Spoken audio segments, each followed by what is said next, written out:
I said in my earlier video, Trump will not be returning to Twitter.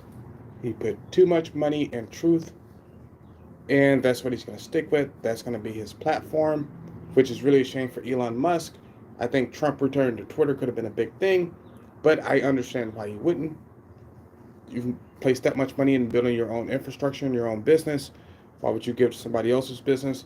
Even though he did wish Elon the best and said he hopes he can turn Twitter around.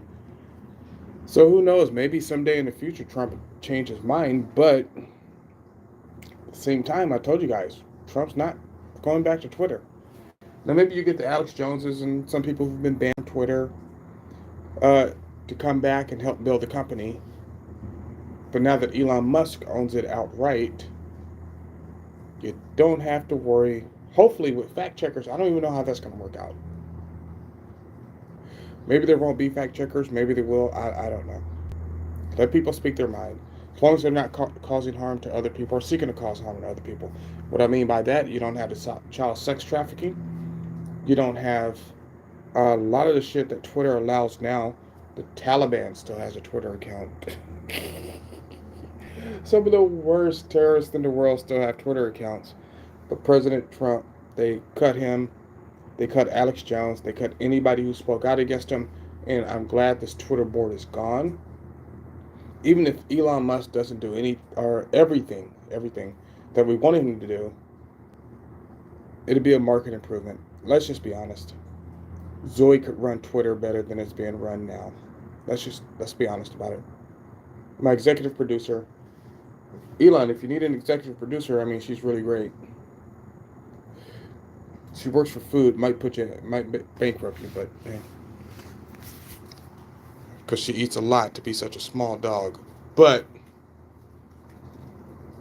I told you guys, Trump is not going to return to Twitter, and I don't blame him. If you created, or if you've risked millions of dollars of your own money, maybe $1 billion, I have no idea how much he risked. I have no idea what he did to put together your own network. At this point, I wouldn't stop, shut down my shit, and go back to Twitter. It wouldn't make sense. And I see a lot of the Twitter lefties, the blue check people, are having fits. They're having strokes, and it's like, why? Why? And since I'm live, there's something I want to touch on. I haven't been able to actually put it into one of my usual videos.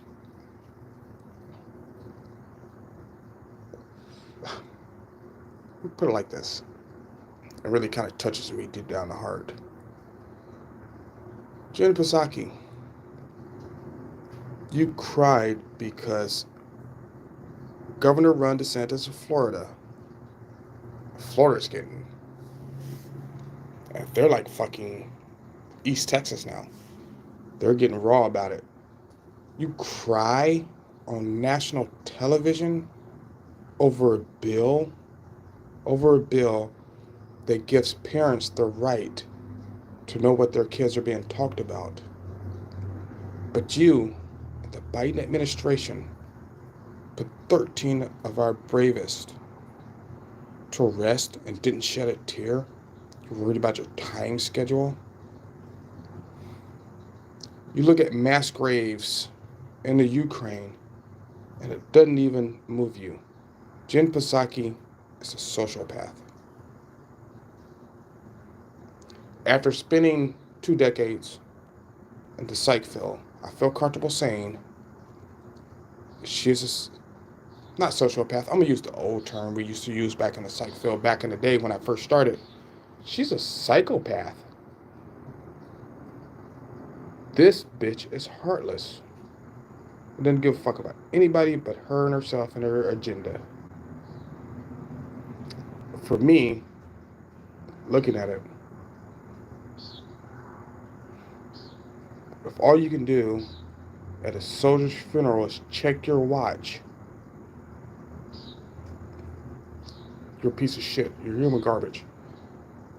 We had a Border Patrol agent down here. I keep telling you guys, the border is so out of control down here. We had a National Guardsman, young, either Hispanic or black kid.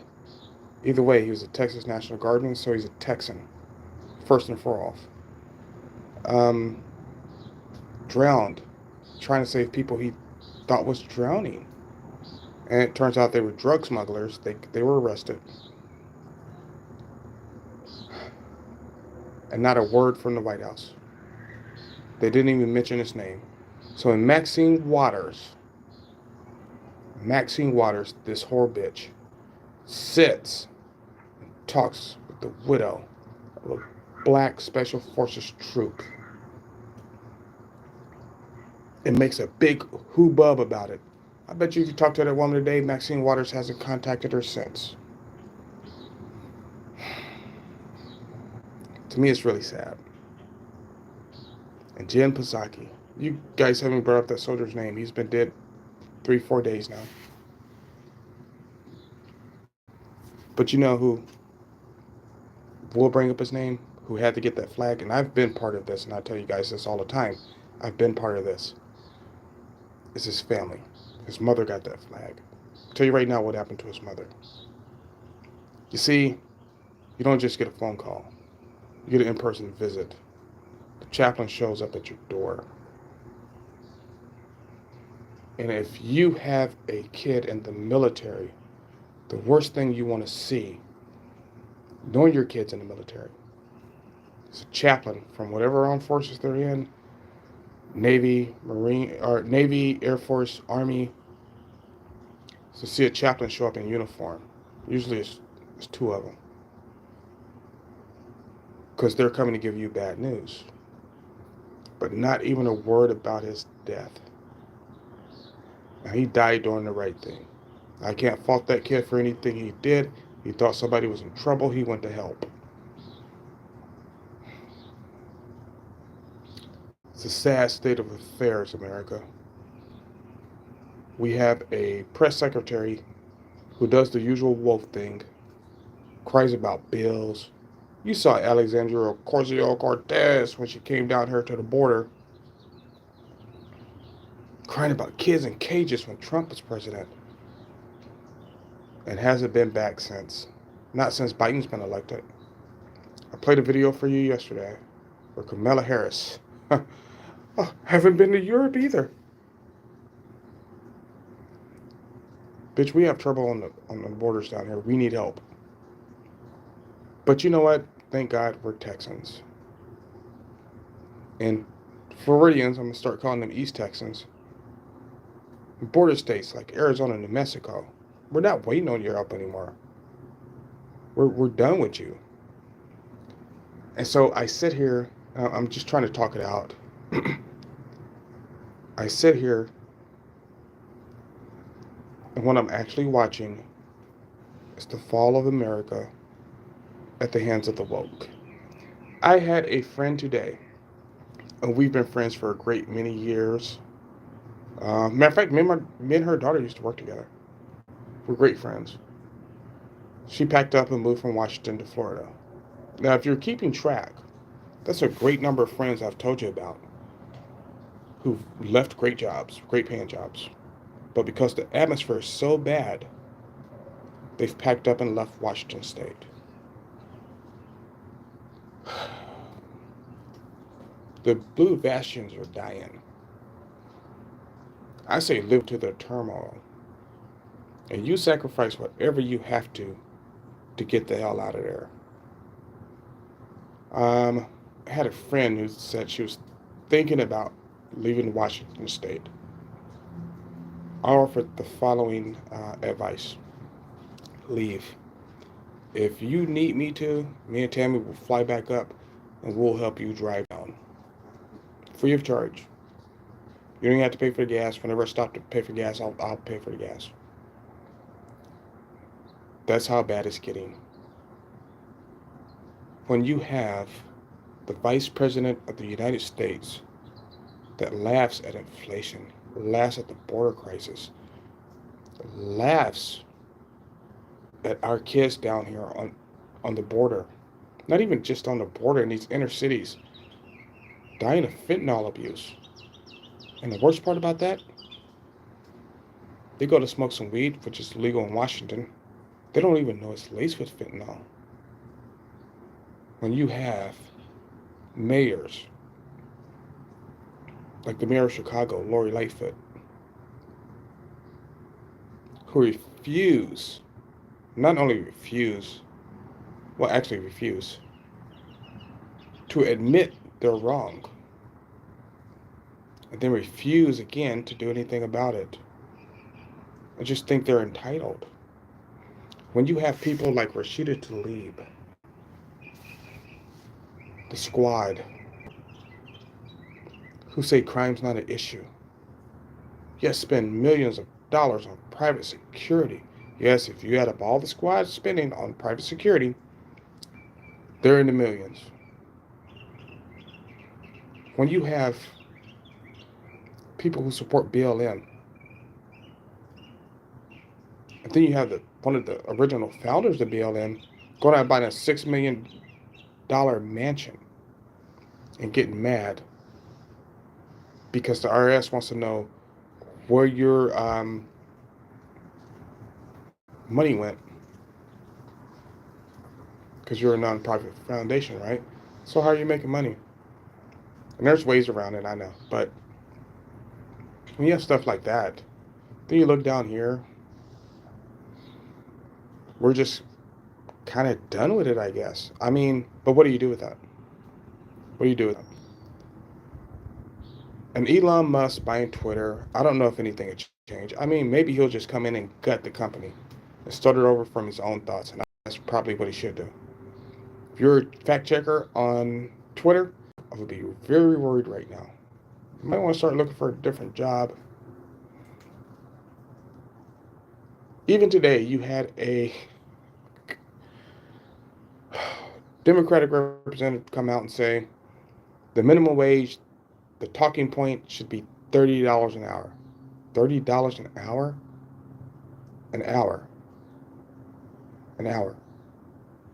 All that's going to do is force these little mom and pop shops, McDonald's, Burger Kings, not that I'm calling them mom and pop shops, but once they start the automation, it's going to force so many people out of work. You're not really doing anything. All you're doing is hurting our country. This is ridiculous and needs to be stopped. And I think we're at a point in America, maybe we've crossed the point of no return. I don't know, I'm trying to talk it through in my head. Maybe we've crossed the point of no return where, hey, we're done with you. You see DeSantis now saying, illegal immigrants, if you come to Florida, you can't stay here. We're sending you back or we're sending you to D.C. You see Abbott's already doing it. We're just, it's exacerbating. Choose your sides now. Please. I always say this, and because it took us, what some people, like I keep saying, would consider life savings, to move from Washington to Florida. Or not Florida, to Texas. It's going to cost some of you, if you're moving to Florida from Washington, a life savings. But people are finding that it's worth it. I can make up ground. I have, remember when I left Washington, I had 3 businesses. Now I have 2. Trying to get the third one up. I got the first one up. The second one should start running next month. The third one should start running a month after that. But remember, I've been here for almost a year, so it's been a pretty good little trial. But I ask you this. I really do. What would you spend?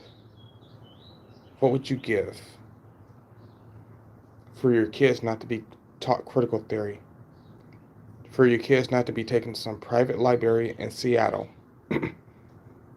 and made to scrum across some transgender dude, level 3 sex offender?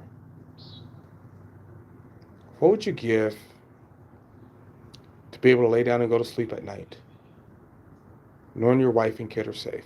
Funny story. So you guys know me. And you saw the video with me and Tammy, and you can go back and watch that one.